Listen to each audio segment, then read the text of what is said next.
प्रधानमंत्री नरेंद्र मोदी जी बोले थे कि लाल आंख दिखाकर बात करनी चाहिए और मैं देश नहीं झुकने दूंगा, मैं देश नहीं बिकने दूंगा।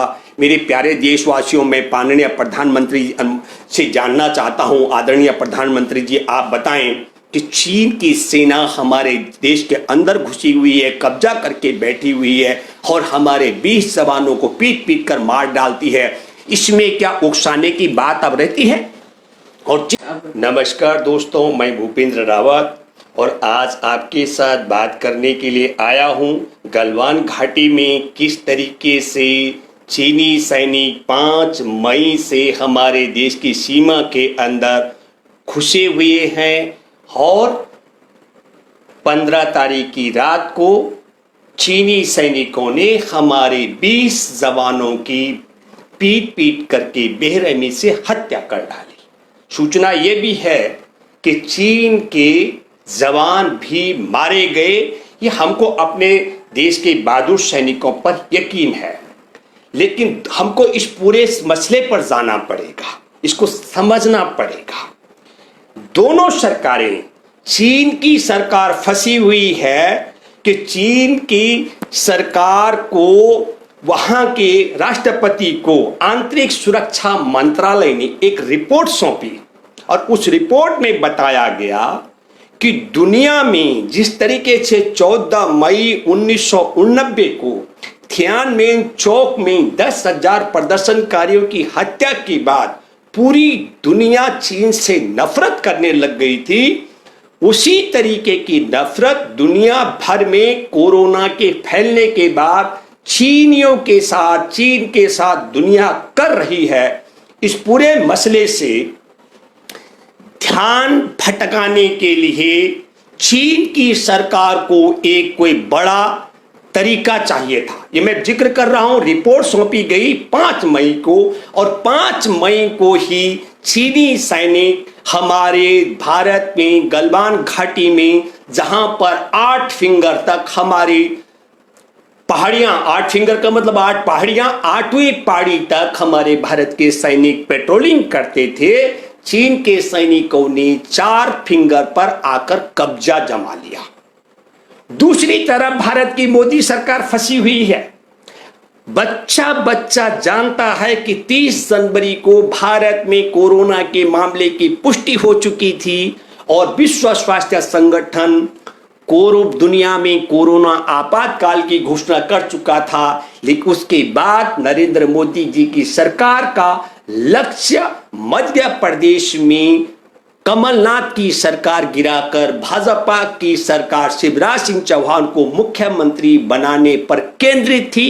ये आप हम सब जानते हैं कि उसकी परिणति की 23 मार्च तक निरंतर ये सब चलता रहा और 24 मार्च को लॉकडाउन हो जाता है और लॉकडाउन के बाद में आप सब लोगों ने देखा, जिस दिन लॉकडाउन हुआ था उस दिन 550 मामले ही कोरोना के थे।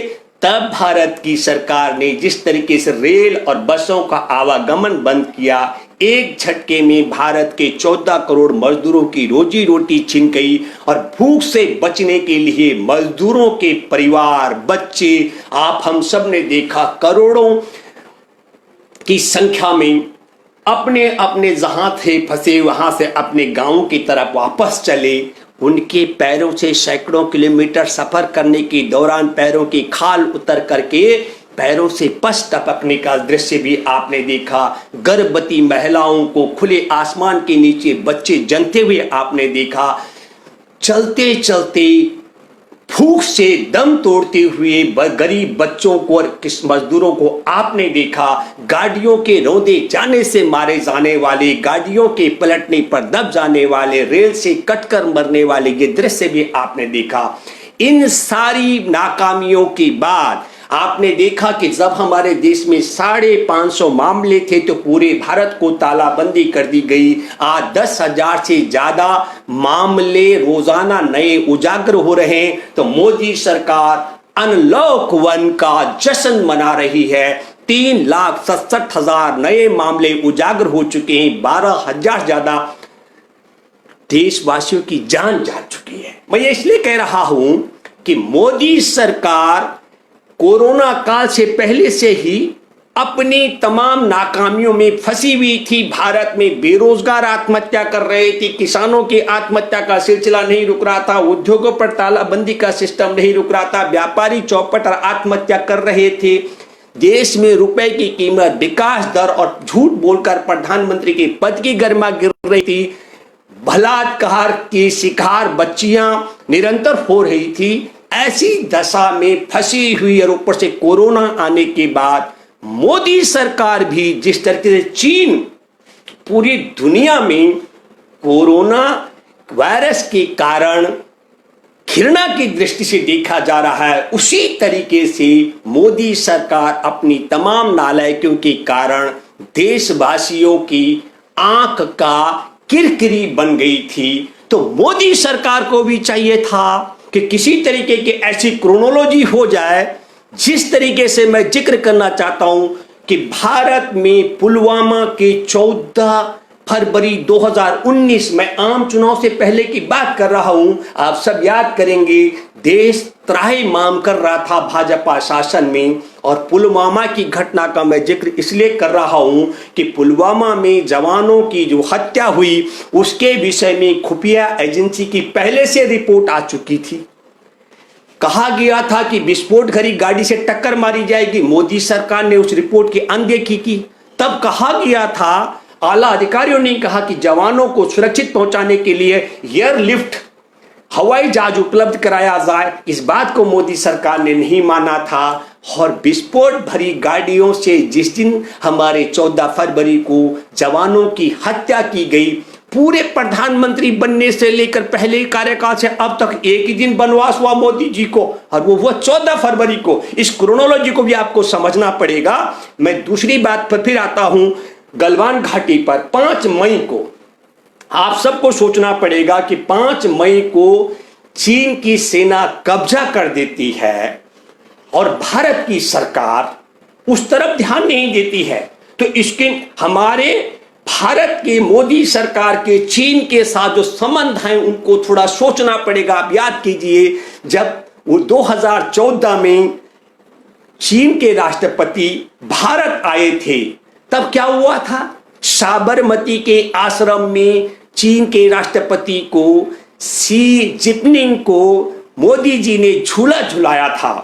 और जब मोदी जी 2015 में चीन गए थे तो ली पिंग जो वहां के प्रधानमंत्री हैं उनके साथ सेल्फी खींची थी। मैं ये बात इसलिए कह रहा हूं, झूला डिप्लोमेसी से लेकर के और सेल्फी डिप्लोमेसी का मसला है। मसला इतना छोटा ही नहीं है। आपने देखा होगा कि यूरोप से खराब टेस्ट किटों की खेप, रैपिड टेस्ट किट जो कोरोना की जांच के लिए जो खेप चीन वापस आई थी, वो भारत मंगवाई गई और 245 के किट को 600 में बिकवाई गई। ये मैं इसलिए भी कहना चाह रहा हूं कि 5 मई को चीनी हमारे देश की सीमा पर कब्जा कर लेते हैं। हमारे सरकार प्रधानमंत्री से लेकर रक्षा मंत्री, गृह मंत्री, किसी की आवाज नहीं निकलती है, बल्कि 25 मई को मोदी सरकार के दूसरे कार्यकाल के पहले साल के जश्न के लिए ऐलान होता है। और क्या ऐलान होता है? 750 वर्चुअल रैली देश के अंदर की जाएंगी और 1000 सभाएं राज्य स्तर की वर्चुअल रैली की जाएंगी, और वो सब चीन से मंगवाई गई LED के माध्यम से। हमको ये नहीं भूलना चाहिए कि इस पूरी प्रक्रिया के दौरान एक तरफ चीन कब्जा करके बैठा हुआ है हमारी सीमा के अंदर, और दूसरी तरफ भारत सरकार वर्चुअल रैली से लेकर के इन सब में लगी हुई है।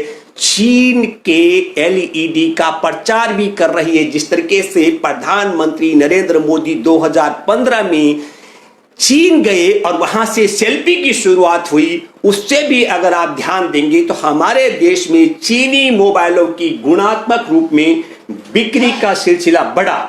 और अब क्या हो रहा है? 4 मीटिंगें इस बीच में हुई हैं। 4 मीटिंगें भारत की सरकार ने नहीं की, सैनिकों के ऊपर छोड़ दिया। जिस तरीके से अभी आपने देखा होगा कि हमारे निहत्थे जबानों पर किस तरीके से, और चीन हर बार धोखा देता रहा।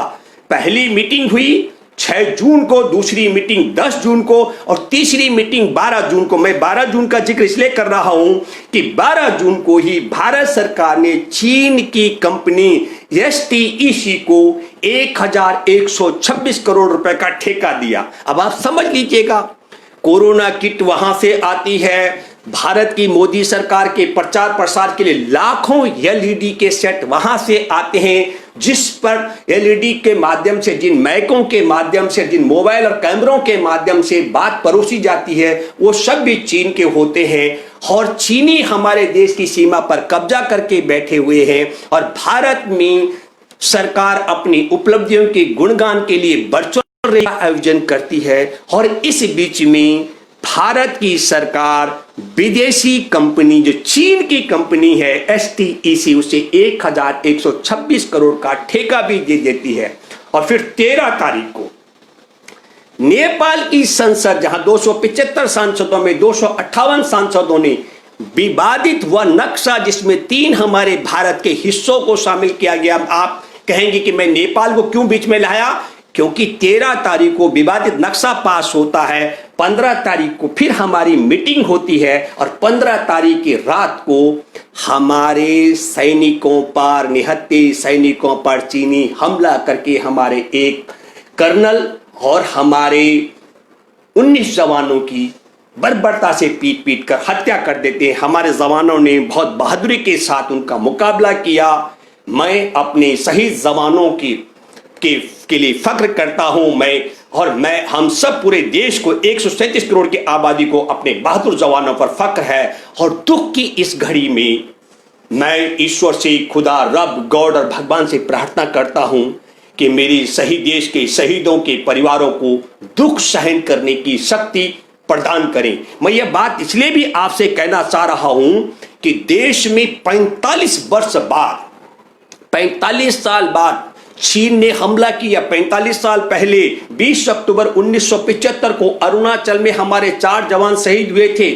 लेकिन एक बात आपको बताना चाहता हूं, दुनिया के किसी ताकतवर देश की सेना को किसी विरोधी देश ने, दुश्मन देश की सेना ने पीट पीट करके मारा हो, ये घटना दूर तक अमेरिकी अखबार भी लिख रहे हैं, अमेरिकी मीडिया बता रहा, वो भी उजागर कर रहा है।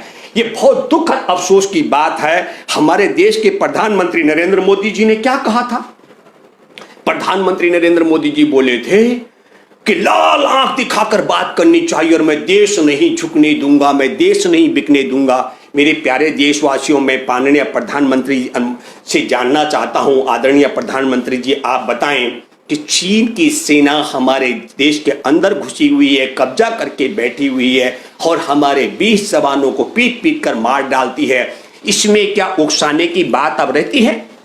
और जिक्र करते हैं, मैं ये बात इसलिए कहना चाह रहा हूं, जिक्र करते हैं नेहरू जी के जमाने का, जब देश आजाद हुआ तो हमारे पास सुई नहीं थी। आज हमारे पास एटम बम है, आज हम मंगल ग्रह पर जा चुके हैं, हमारे पास सैटेलाइट है, हमारे पास साजो सामान है और हमारे पास मजबूत सेना और अर्थतंत्र मजबूत है, हमारे पास तमाम सुविधाएं। और चीन हमारे सैनिकों को पीट पीट कर मार डाले और प्रधानमंत्री कहें कि हमें उकसाना नहीं। हम जरा जानना चाहते हैं, आदरणीय प्रधानमंत्री जी, हमारे हमारे घर में घुसकर हमें मार दे, हमारे जवानों को मार दे, इसके बाद भी कुछ रहता है?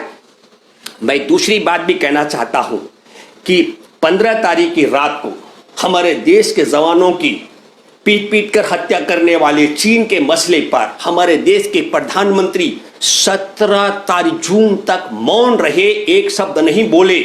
जबकि आप सब लोगों ने देखा 14 जून को एक कलाकार है सुशांत सिंह राजपूत, युवा कलाकार, मैं ईश्वर से उनकी आत्मा की शांति के लिए प्रार्थना करता हूं, उन्होंने आत्महत्या की। और जैसे ही आत्महत्या की सूचना उजागर हुई, तत्काल हमारे देश के प्रधानमंत्री ने दुख व्यक्त किया। तो मैं यह दूसरी बात कहना चाहता हूं कि 5 मई को चीन के सैनिक हमारी सीमा पर कब्जा कर देते हैं। भारत में मोदी सरकार मुंह नहीं खोलती है, कुछ नहीं बोलती है। 15 तारीख की देर रात को हमारे 20 जवानों की बर्बरता से हत्या कर दी जाती है। मोदी सरकार मुंह नहीं खोलती है, कुछ नहीं बोलती है, क्योंकि मोदी सरकार का लक्ष्य क्या है? मोदी सरकार का लक्ष्य, आपने जो मैंने कहा, पुलवामा में भी जवानों की शहादत पर चुनाव के टाइम पर एजेंडा बदली करने का था। और अब भी मोदी सरकार जिस तरीके से चीन की सरकार की आंतरिक सुरक्षा की जो रिपोर्ट आई है उससे दुनिया में जो उसकी इज्जत और इमेज खत्म हो गई है, उसके लिए वो उसकी क्रोनोलॉजी है किसी और मसले को आगे बढ़ाना। और मोदी सरकार का भी तमाम फेलियर, मैं फेलियर इसलिए कह रहा हूं कि लॉकडाउन पूरा फेल रहा। जब लॉकडाउन नहीं हुआ था तब 550 मामले थे और आज मैं आपसे बात कर रहा हूं 3,67,000 मामले हो चुके हैं। हम विश्व में और पूरी जांच पड़ताल अगर करें, टेस्टिंग हम पूरी प्रक्रिया के तहत करें तो हम संसार में 1 नंबर पर पहुंच चुके हैं। तो मेरा आप सब लोगों से एक आग्रह गुजारिश मैं करना चाहता हूं, क्या हमारे देश में ये जो सरकार अपने को राष्ट्रवाद बोलती है, किस प्रकार का राष्ट्रवाद है इनका? जो सरकार हमारे देश की सीमा पर कब्जा करके चीनी बैठे हों और वो अपनी उपलब्धि गिनती कराने के लिए कहती हो कि मैं 10 करोड़ लोगों के घर घर चिट्ठी भिजवाऊंगा, मैं 750 वर्चुअल रैली करवाऊंगा और राज्य स्तरीय 1000 रैली कराऊंगा और चीन के सैनिक हमारे जवानों की हत्या कर दें उस पर भी मौन लगाऊंगा, ये राष्ट्रभक्ति है कि देशद्रोह है? ये आप सबको तय करना है। क्या किसी देशभक्त पार्टी और देशभक्त की सरकार का यह दायित्व बनता है कि दुश्मन देश सीमा पर कब्जा करके बैठ जाए और वह मौन लगा दे और जवानों की बेरहमी से हत्या कर डाले, तब भी वह मौन रहे, मुंह ना खोले? अगर मीडिया और बाकी चीजों ने उजागर नहीं किया होता, मैं ये बात इसलिए भी कह रहा हूं, देश को प्रधानमंत्री नरेंद्र मोदी जी से मैं आग्रह करता हूं, आप देश को बताएं मोदी जी कि अपने हृदय पर हाथ रख करके पुलवामा की जानकारी जब मेरे जैसे व्यक्ति को भी थी तो आपको भी थी, खुफिया एजेंसी की रिपोर्ट तमाम उजागर होती है। क्या आप बताइए कि गलवान घाटी में चीनी सैनिक कब्जा करके बैठ चुके हैं 5 मई को, यह जानकारी आपको नहीं थी? यदि आपको यह जानकारी नहीं थी तो आपको इस देश में भी प्रधानमंत्री कुर्सी पर रहने का 1 सेकंड भी हक नहीं है। और यदि यह जानकारी आपको थी तो आपने देश के साथ गद्दारी क्यों की? आपने ऐसा क्यों किया? ये मैं अहम सवाल आपसे इसलिए कर रहा हूं। दूसरी बात कि 15 तारीख की रात को हमारे देश के 20 जवानों की पीट पीट कर हत्या कर दी गई, ये जानकारी आपको थी तो आप मौन क्यों रहे? और ये जानकारी आपको नहीं थी तो आपको कुर्सी पर 1 मिनट भी रहने का हक नहीं है मोदी जी, 1 मिनट भी। और तीसरी बात मैं ये कहना चाहता हूं, आपको देश इसलिए सौंपा गया कि आप पहले देश को कोरोना की चपेट में धकेलो। आपके राज में मोदी जी देश का उद्योग, देश का व्यापार, देश की बेटियां, देश का सीमा, देश की जवान, देश का संविधान, कुछ नहीं बच पा रहा है। एक एक चीज आपके राज में खत्म होती जा रही है।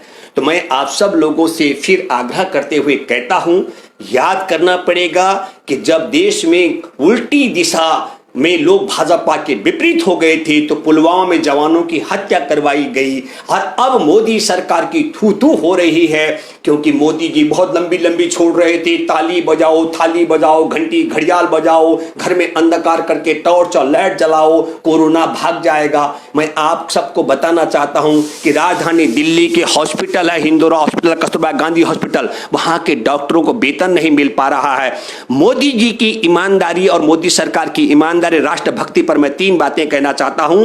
एक, यूरोप से खराब टेस्ट किटों की खेप जो चीन वापस गई थी उसे भारत मंगवाने वाला, और चीन से 245 की किट को 600 में बिकवाने वाला देश का वफादार नहीं सकता, देश का गद्दार होता है। दूसरी बात, चीन 5 मई से कब्जा करके चीनी सैनिक बैठे हैं, इस पर आंख लगाना, इसको अनदेखी करना और देश को जश्न की ओर झोंकना, और 15 जून की रात को हमारे देश के जवानों की हत्या कर देना और इस पर मौन लगाने वाला देश का वफादार नहीं, देश का गद्दार हो सकता है। मैं आप सब लोगों से आग्रह करता हूं, मोदी जी आपसे भी आग्रह करता हूं, आप बताइए कि इसके लिए वह कौन से कारण हैं जिसको लेकर आपने चीनी सैनिक के कब्जों की अनदेखी की? वह कौन से कारण है कि 15 तारीख की देर रात को हमारे जवानों की शहादत के बाद भी आप 17 तारीख तक मौन रहे? आप चीन के किन एहसान तले दबे हुए हैं? यदि आप डरे हुए हैं, हमारे पास आज हम सक्षम है हर तरीके से, यदि आप भयभीत हैं तो आप कुर्सी छोड़िए। और अगर आप बिक गए हैं चीन के हाथों तब भी आपको कुर्सी छोड़नी चाहिए। मैं बिक गया का सवाल इसलिए कह रहा हूं, क्या कारण हो सकता है? आप बार बार लोगों से कह रहे हैं कि लोकल को वोकल बोलिए, और जो लोकल को वोकल बोलने के लिए उसके लिए भी आपका एलईडी चीन का, तो आप मोबाइल भी चीन के बिकवाने के लिए सेल्फी दौर में गए, अब आप वर्चुअल रैली के लिए भी चीन के एलईडी पर जा रहे हैं। और आखिरी बात, एक बड़ी चर्चा चल रही है, कुछ लोग चर्चा कर रहे हैं चीन के सामान का बहिष्कार का। बिल्कुल मैं कहता हूं, नरेंद्र मोदी की राज और सरकार में यदि भाजपा में रत्ती भर भी शर्म है तो जो लाखों एलईडी चीन से मंगवा कर, जिसकी ये वर्चुअल रैली जिनके माध्यम से कर रहे हैं, झूठ जिनके माध्यम से परोस रहे हैं, सबसे पहले उनकी होली जलाएं। नरेंद्र मोदी देश को बताएं, माफी मांगे देश और देश से बताएं कि हमारे जवानों के जीवन को चुनाव के लिए दांव पर लगा करके 5 मई से कब्जा करके बैठे चीनियों की अनदेखी क्यों की गई। और तीसरी बात मैं ये कहना चाहता हूं, सबसे पहली पहल हमारे देश के अंदर कपड़े का अभाव था, तब हमारे देश के राष्ट्रपिता महात्मा गांधी एक जमाने में 7 मीटर की पगड़ी पहनते थे और गांधी जी ने वस्त्र त्याग करके लंगोट में आए। और हमारे देश के प्रधानमंत्री कहते हैं लोकल को वोकल बोलो, पर बोलते चीन के एलईडी में है। लोकल को वोकल बोलो, विदेश का 3 लाख का चश्मा लगा के बोलते हैं। लोकल को वोकल बोलो, 10 लाख का सूट पहन करके बोलते हैं। तो मैं ये बात भी आप लोगों से कहना चाहता हूं, जो देश की सीमा के साथ खिलवाड़ कर रहा हो, जिसने देश में, और यह बात मैं इसलिए भी कहना चाहता हूं, देश का बच्चा बूढ़ा जवान जानता है कि रेल को, भारत की रेल को और बसों को कोरोना नहीं हुआ था। 24 मार्च का मैं जिक्र कर रहा हूं, लेकिन मोदी जी ने जब 14 करोड़ मजदूर और उनके परिवारों को पूरी सजा दे दी हर तरीके से, जब बड़े दबाव के बाद रेल भी चली, तो रेल जो सफर 3 दिन में सफर तय होता 6 दिन उसमें लगाए गए, और उसमें भी भूख और प्यास से रख करके मजदूर और उनके परिवारों को मरवाया गया। मोदी जी ने आहा नहीं किया। तो आप सब लोगों से मैं कहना चाहता हूं, 5 मई को चीन ने कब्जा किया, उसकी अनदेखी की गई। सुशांत ने आत्महत्या की, कलाकार ने 14 जून को तत्काल रिएक्शन और दुख प्रकट किया गया। 15 तारीख की रात को हमारे जवानों की शहादत का मामला, लेकिन 17 तारीख तक मौन लगा के रखा। इन सब चीजों को, इसके अलावा पिछले 42-43 दिन से जो कब्जा हो रखा है हमारी सीमा पर, उसकी अनदेखी करके देश में जश्न मनाया जा रहा है। तो ये कैसा राष्ट्रभक्ति, कैसा राष्ट्रवाद और कैसा अखंड भारत की बात करते हैं। या आप सब लोगों से मेरा आग्रह है कि ये सवाल भी आपको मोदी सरकार से जरूर करना है। धन्यवाद। जय हिंद, जय भारत।